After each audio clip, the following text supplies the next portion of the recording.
भ्रष्टाचार, करप्शन। आज हम बात करेंगे भ्रष्टाचार के बारे में। Corruption is most important chapter. We all have to know about it very well, very deeply. Let's about know. Corruption को, भ्रष्टाचार को जान लेना इसलिए ज्यादा जरूरी है क्योंकि भ्रष्टाचार जब तक हमारे देश में रहेगा तब तक मुझे नहीं लगता हमारा देश प्रगति के रास्ते पर, उन्नति के रास्ते पर जा पाएगा। इसलिए भ्रष्टाचार के खिलाफ लड़ना, उसके बारे में जानना आपको अच्छे से जानना चाहिए और आप अच्छे से समझ सके। इसके लिए मैंने इसको 5 पार्ट में डिवाइड किया है। इसको मैंने 6 पार्ट में डिवाइड किया है ताकि आप अच्छे से समझ सके और अपने देश, समाज, परिवार सबको जागरूक कर सके। क्योंकि ये भ्रष्टाचार बहुत ही महत्वपूर्ण चैप्टर है। भ्रष्टाचार के खिलाफ अगर आपने लड़ लिया तो हमारा देश प्रगति पर जाएगा ही जाएगा।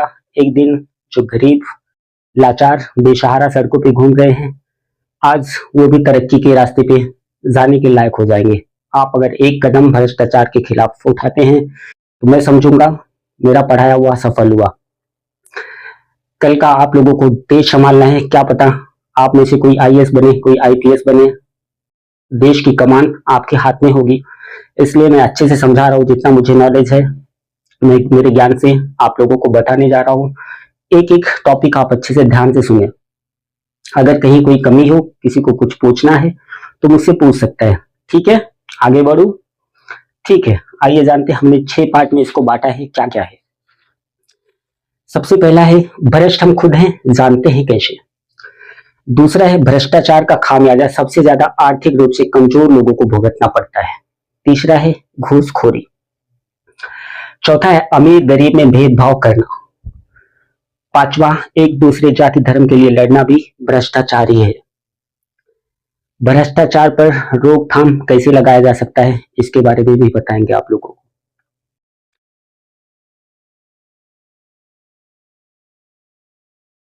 लोगों को सिर्फ यही लगता है कि भ्रष्टाचार घूसखोरी है, घूस लेना और देना भ्रष्टाचार है।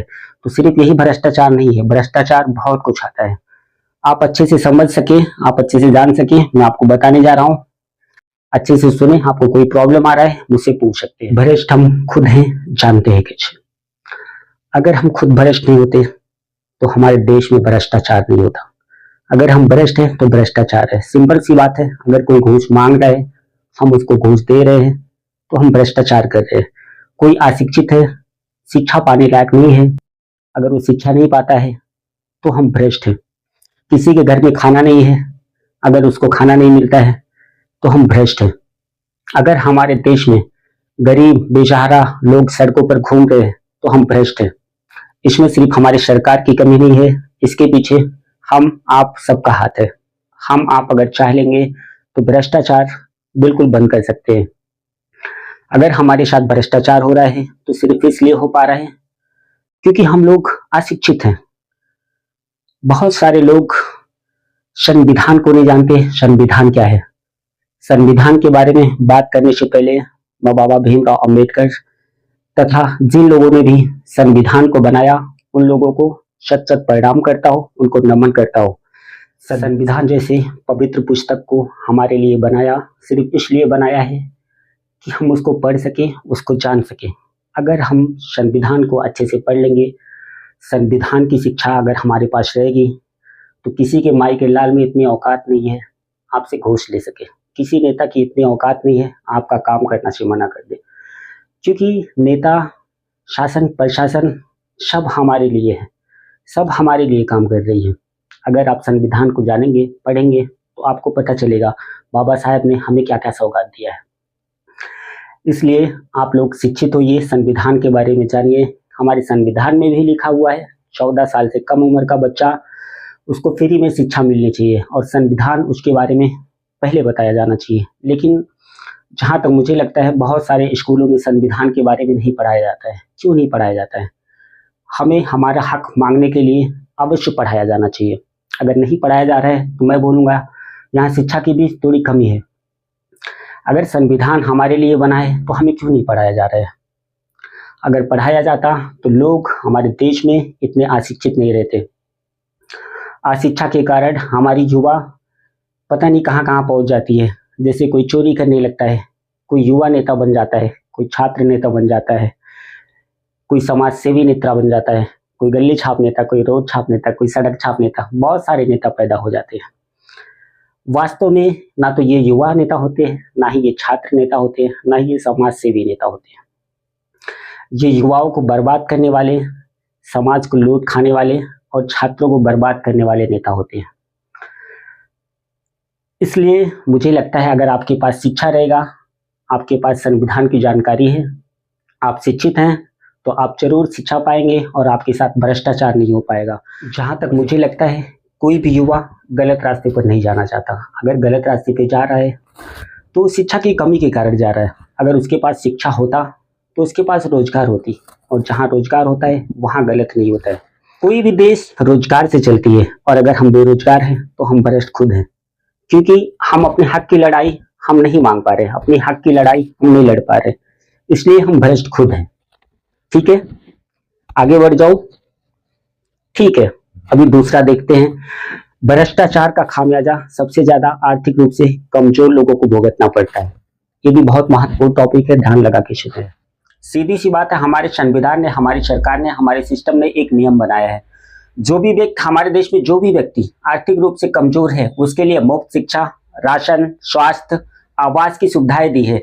लेकिन यहाँ होता क्या है, आर्थिक रूप से मजबूत लोग ही इसका फायदा उठा लेते हैं और आर्थिक रूप से कमजोर लोगों को इसका हक नहीं मिल पाता। अगर इसका हक मिलता, उनको उनका हक मिल पाता, तो मुझे नहीं लगता है लाखों करोड़ों लोग रोड पे घूमते, लाचार रहते, खाली पेट उनको सोना पड़ता है, ना तो उनके पास शिक्षा है, ना ही उनके पास स्वास्थ्य है। इसलिए भ्रष्टाचार का खामियाजा सबसे अधिक आर्थिक रूप से कमजोर लोगों को ही भुगतना पड़ता है। ठीक है, आगे बढ़ो। तीसरा है घूसखोरी। वैसे घूसखोरी का बढ़ावा हम ही और आप लोग देते हैं। अगर हम घूस देंगे नहीं तो सामने वाला ले नहीं पाएगा। और हम घूस देते किस बात का है, घूस दे किसको रहे हैं? सरकार, शासन, प्रशासन सब कुछ हमारे लिए, फिर हम घूस देते किसको है, क्यों देते हैं? क्योंकि हमारे पास शिक्षा का कमी है। हम अगर शिक्षित होते तो घूस नहीं देते।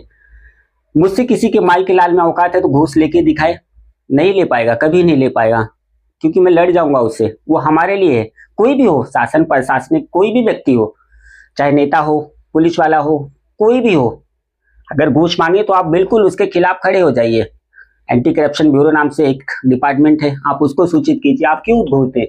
घूसखोरी का बढ़ावा हम ही और आप लोग देते हैं। उसके खिलाफ आप लोगों को सख्त से सख्त कदम उठाना चाहिए और घूसखोरी पर रोक लगाना चाहिए। ठीक है, आइए बात करते हैं चौथा, अमीर गरीब में भेदभाव करना।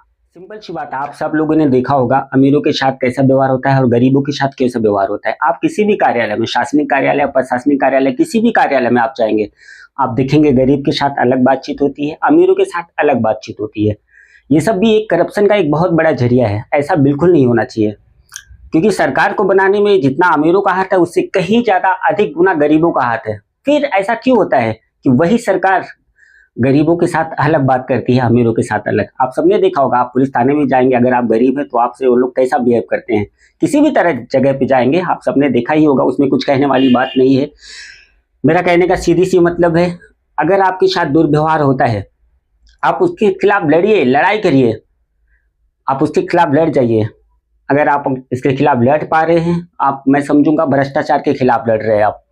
ये सब भी भ्रष्टाचार का एक बहुत बड़ा जरिया है, इसको बिल्कुल बंद होना चाहिए, पूरी तरीके से बंद होना चाहिए। ठीक है, पांचवा है, एक दूसरे से जाति धर्म के लिए लड़ना भी भ्रष्टाचार है। हाँ, भ्रष्टाचार है, क्योंकि हमारा देश भी एक घर है, एक परिवार है। जिस तरह हमारे घर या हमारे परिवार में आपने देखा होगा, अगर लड़ाई होना शुरू हो जाता है तो उस घर की बर्बादी होना तय हो जाती है। उसी तरह हमारा देश है, हमारे देश में कई जाति धर्म के लोग रहते हैं, हिंदू, मुस्लिम, सिख, ईसाई सभी लोग रहते हैं। अगर आपस में लड़ाइयाँ शुरू हो जाएगी तो आर्थिक हालात बहुत ही कमजोर हो जाएंगे। और फिर लड़ना क्यों, आपस में क्यों लड़ना? हर एक धर्म में अच्छे लोग भी होते हैं, बुरे लोग भी होते हैं। फिर आपस में लड़ाइयाँ क्यों करना? जो बुरा है उसको सजा मिलना चाहिए, जो अच्छा है उसको नहीं मिलना चाहिए। उसके खिलाफ रहिए आप, जो बुरा है उसके खिलाफ रहिए, जो अच्छा है उसके साथ रहिए। और दूसरी बात, नेताओं के चढ़ाने पे आप लड़ाई करने कूद पड़ते हैं मैदान में। किसी नेता ने बोल दिया मंदिर टूट गई, आप निकल पड़ते हैं लड़ने के लिए। किसी नेता ने बोल दिया मस्जिद टूट गई, आप निकल पड़ते हैं तलवार लेके लड़ाई करने। आपने कभी गरीबी के लिए लड़ा? आपने कभी भ्रष्टाचार के लिए लड़ा? नहीं, नहीं लड़ेंगे, क्योंकि आप अशिक्षित हैं, आप मूर्ख हैं। आप लड़िए, अपने हक के लिए लड़िए, गरीबी के लिए लड़िए, भ्रष्टाचार के लिए लड़िए, जो लोग लाचार है, बेसहारा है, उनके लिए लड़िए। पर आप इसके लिए नहीं लड़ सकते क्योंकि आपकी औकात ही नहीं है लड़ने की। आप तो बस उनके लिए लड़ेंगे। किसी ने बोला मंदिर टूट गया, लड़ना शुरू। किसी ने बोला मस्जिद टूट गया, लड़ना शुरू। धर्म के नाम पे लड़ाइयाँ करना बिल्कुल बंद कीजिए। एक बनिए और नेक बनिए। जाति धर्म के नाम पर जब तक हमारे देश में लड़ाइयाँ होती रहेगी तब तक भ्रष्टाचार को रोकना बिल्कुल नामुमकिन ही है। भ्रष्टाचार का सबसे ज्यादा बढ़ावा इससे ही होता है। जब तक लड़ाइयाँ हमारे देश में होगी तब तक हमारे देश का कुछ नहीं हो सकता। बिल्कुल आप लोगों से हाथ जोड़ के रिक्वेस्ट है, धर्म के नाम पर तो लड़ाई करना बिल्कुल बंद कर दीजिए। कोई भी नेता बोलता है, कोई भी मंत्री बोलता है, कोई भी बोले हमारे धर्म के साथ ये हुआ, हमारे धर्म के साथ ये हुआ, आपका काम है। आप शिक्षित अगर हैं, समझदार हैं, तो आपका काम है उस पर विचार करना अपना। बिना विचार के मत कूद जाओ मैदान में। लड़ाई के लिए निकल पड़ते हो आप लोग। लड़ना है तो हक के लिए लड़ो, गरीबों के लिए लड़ो, गरीबी के लिए लड़ो, भ्रष्टाचार के खिलाफ लड़ो। फिर मैं मानूंगा आप इंसान हो। जीते तो जानवर भी हैं, हम तो इंसान हैं। इंसान बनो, एक बनो और नेक बनो। छठा और अंतिम में भ्रष्टाचार पर रोकथाम कैसे लगाए। सीधी सी बात है, आप पहले तो घूस देना बंद कीजिए। दूसरा, आर्थिक रूप से कमजोर लोगों की मदद कीजिए। तीसरा, जाति धर्म के नाम पर लड़ाइयाँ करना बंद कीजिए। चौथा, अमीरी गरीबी में भेदभाव बिल्कुल मत कीजिए। पांचवा और अंतिम सबसे स्पेशल है आप लोगों के लिए। वैसे तो भ्रष्टाचार बंद करने के लिए बहुत से है नियम। अगर आप लोगों को पूछना रहेगा बाद में पूछ लेना, मैं कम से कम 10 पेज में बता दूंगा आपको कैसे भ्रष्टाचार को खत्म कर सकते हैं। फिलहाल नॉर्मल बातें आपको बता रहा हूँ। पांचवा और सबसे स्पेशल है, हमारी सरकार, हमारे सिस्टम को चाहिए जितने भी कार्यालय है, शासनिक कार्यालय हो या प्रशासनिक कार्यालय हो, जितनी भी कार्यालय हो, सभी कार्यालय पर सीसीटीवी कैमरे लगे होने चाहिए। आज तो कैमरे भी जो आ रहे हैं जिसमें माइक इनबिल्ट रहता है, जो कि ऑडियो रिकॉर्ड इतने अच्छे तरीके से करता है कि मतलब पूछो ही मत। अगर हर कार्यालय पर कैमरे लगे होंगे तो लोग वहां झूठ नहीं बोल सकते। पहली बात तो क्योंकि इंसान झूठ बोल सकता है, सिस्टम नहीं झूठ बोलता, कंप्यूटर झूठ कभी नहीं बोलता है। और कोई भी व्यक्ति रिपोर्टिंग करने अपने आता है, अपनी समस्या का समाधान पाने आता है, रिपोर्ट लिखाने आता है, तो कार्यालय में उसकी बातचीत कार्यालय में ही होना चाहिए, ना कि बाहर आप जाके डील कर लो।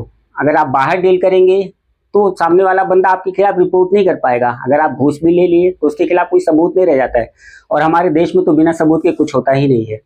इसलिए मैं सरकार से हाथ जोड़ के रिक्वेस्ट करता हूँ, जितने भी कार्यालय है सब पर कैमरे लगाया जाना चाहिए। और कोई भी पूछताछ किसी भी व्यक्ति से, कोई भी रिपोर्ट कराने आया, किसी भी समस्या के लिए आया है, वो कार्यालय पे ही बातचीत हो और कैमरे के नीचे ही हो। और कोई कार्यालय अगर बोलता है कि मेरे इधर कैमरा बंद था तो उसकी जिम्मेदारी कार्यालय पे होनी चाहिए और उसके खिलाफ कार्रवाई होनी चाहिए।